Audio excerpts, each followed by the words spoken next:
Hello student, most welcome. तो चलिए लिखेंगे अपन आनंद पत्रिका अंक 5 के प्रतिलेखन संख्या 33 की डिक्टेशन। डिक्टेशन लिखने से पहले इसमें आने वाले हार्ड वर्ड और वाक्यांश के आउटलाइनों को देख लेते हैं। यदि आपको इसका पीडीएफ चाहिए तो आप हमारे Telegram channel short hand with Vivek से इसका पीडीएफ ले सकते हैं।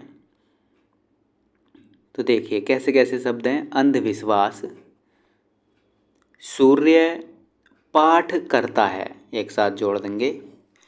काव्य में काव्य के आउटलाइन को मैं ऐसे काट दिया। चंद्रमा, चन को च को दर करा, माँ लगा दिया, डर वाला रूल। चंद्रमा कह सकता है, भली भांति देवी देवताओं जानते हैं कि विचित्र वै और च में त्र का चाप, अवतारवाद अवैग को तरकरा, वाद का प्रत्यय के संदर्भ में का जुट लगा दिया। जुट देखने हो तो हमारी एडवांस क्लास की आप प्ले लिस्ट में जाइए, वहाँ आपको सारे जुट मिल जाएंगे। अनेकानेक दो तरीके से लिख सकते हैं। कारण यह है कि ये भी दो तरीके से मान सकता है। सामाजिक जीवन एक साथ, प्रयत्नशील उपास्य। ऐसी आस्था में, रहस्य में, सौंदर्य सन को दरकरा यह लगा दिया, अनुभव करता है, एक साथ लिख देंगे। पवित्रता पैवै और त्र का चाप लगाया, आगे मात्रा लगाई तो पवित्र आ, तो पवित्र आ तो होता नहीं, पवित्रता। ऐसी धार्मिकता नहीं कहा जा सकता है हिंदू धर्म के संदर्भ में। हिंदू लिखा, धर्म की आउटलाइन लिखी, के संदर्भ में का जुट लगा दिया। विशेष रूप से बना सकता है, स्वीकार करना होगा, एक साथ लिख दिया। शक्तिशाली, उल्लेखनीय। मंदिर मैं को दरकरा और आंख लगा दी अंक की बिंदी वाली, मंदिर। पूजा करता है, एक साथ लिख दिया। पुस्तक और पृथ्वी। तो चलिए लिखते हैं इसका डिक्टेशन। डिक्टेशन की स्पीड लगभग 80 शब्द पर मिनट रहेगी। तो चलिए डिक्टेशन स्टार्ट करते हैं 5 सेकंड बाद।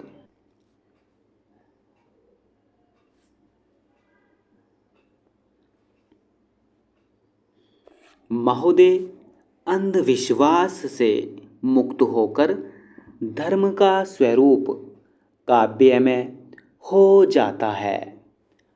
हम यह भलीभांति जानते हैं कि अनेकानेक धार्मिक क्रियाएं ऐसी हैं जिनके साथ मनुष्य सामाजिक जीवन के प्रारंभिक काल से बंधा हुआ है। यह मानना पड़ेगा कि धर्म में अवश्य ही कुछ ऐसी बात है कि हजारों वर्षों से मनुष्य उसके प्रभाव में रहता चला आया है। कई बार आस्था में जीवन और धार्मिक क्रियाओं से सौंदर्य का बोध होता है। धर्म स्वयं सौंदर्य का एक रूप है, क्योंकि पवित्रता, उपासना और ध्यान साधना के द्वारा सौंदर्य की अभिव्यक्ति होती है। यह बात हिंदू धर्म के संदर्भ में विशेष रूप से उल्लेखनीय है। वैदिक धार्मिक परंपरा में प्रकृति के विभिन्न तत्वों की उपासना का विधान रहा है। पृथ्वी, सूर्य, चंद्रमा, आकाश आदि तत्व सभी सौंदर्य के प्रतीक हैं। असंख्य देवी देवताओं की कल्पना में भी विचित्र प्रकार का सौंदर्य बोध होता है। धार्मिक रीति रिवाज, उत्सव व त्योहार हिंदुओं की धार्मिक चेतना के साथ उनके सौंदर्य प्रेम के परिचायक हैं। यह तर्क से अधिक अनुभव की बात है कि मनुष्य सभ्यता की प्रक्रिया में कितना भी आगे निकल जाए, वह धर्म के बिना नहीं जी सकता। इसका कारण यह है कि मनुष्य के धार्मिक विकास के पीछे एक सत्य है, जिसे प्राप्त करने के लिए वह प्रयत्नशील रहा है। वह सत्य रहस्यमय है। धार्मिक विश्वास का यही मूल कारण रहा है। सत्य को न प्राप्त करके मनुष्य यह अनुभव करता है कि जो उसे धर्म ने दिया है वह अन्य किसी प्रकार संभव नहीं है। सत्य को प्राप्त न करके भी उसमें यह विश्वास निरंतर बना हुआ है कि धर्म और धार्मिकता का जीवन ही उसे परम सत्य को पाने में सक्षम बना सकता है।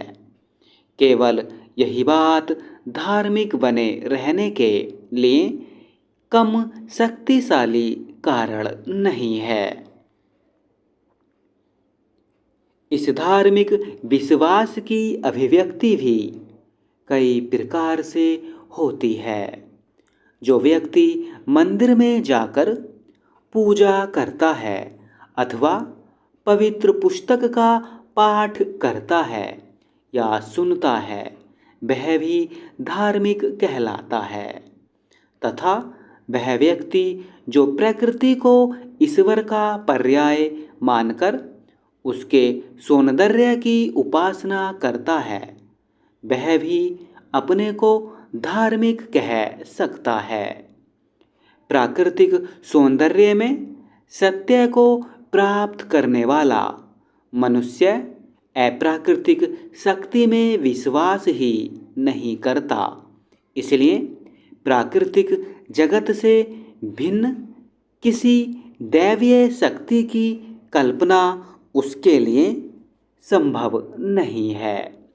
हिंदू धर्म और अवतारवाद के संदर्भ में ऐसा व्यक्ति राम और कृष्ण को सौंदर्य और जीवन की पूर्णता के प्रतीक रूप में आराध्य मान सकता है, परंतु उनको ईश्वर तथा उपास्य रूप में उसका कवि हृदय कभी स्वीकार नहीं करता।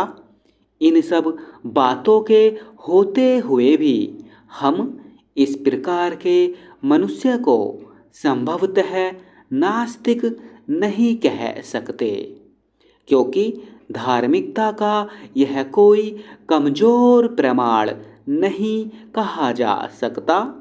इस प्रकार हमें यह स्वीकार करना होगा। स्टॉप।